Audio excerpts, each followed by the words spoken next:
বৃষ্টির পানিটা পাওয়ার সাথে সাথে আমার টমেটো গাছে বেশ কিছু ফিডার রুটে দেখা মিলেছে। এবার এই রুটগুলোকে একটু সাপোর্ট দেওয়ার ব্যবস্থা করব। কিভাবে করছি পুরো প্রসেসটা আপনাদেরকে দেখাচ্ছি। নিচ দিয়ে আমি নর্মালি কোনো ডাল রাখি না, কারণ নিচ দিয়ে যত বেশি ডাল থাকবে তত বেশি পোকামাকড়ের আক্রমণ হওয়ার পাশাপাশি ছত্রাকজনিত বিভিন্ন সমস্যা কিন্তু দেখা দেয়।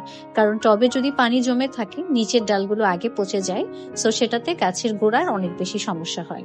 সো আমি নর্মালি গাছের নিচের দিকে কমপক্ষে 1 থেকে 3 ইঞ্চি পর্যন্ত কোনো নতুন ডালপালা আসতে দিই না, উপরের দিকেই গাছকে সবসময় ঝোপালো রাখি।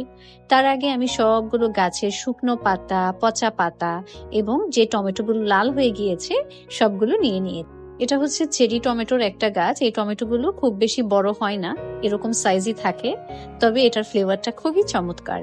তো আমি এটার বীজ সংগ্রহ করার জন্য এই টমেটোগুলোকে শুকাচ্ছি এবং বীজ সংগ্রহ করে যদি চারা করতে পারি আপনাদেরকে অবশ্যই দিব।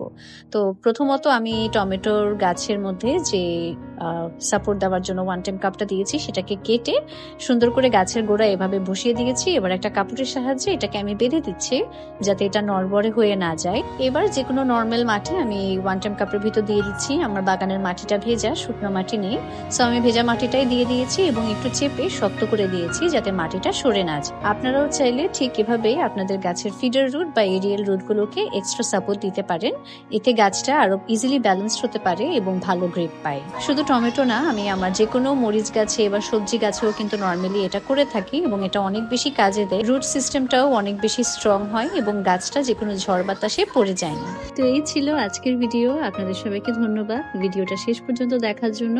দেখা হবে আপনাদের সবার সাথে নতুন কোনো ভিডিওতে। Till then, happy gardening.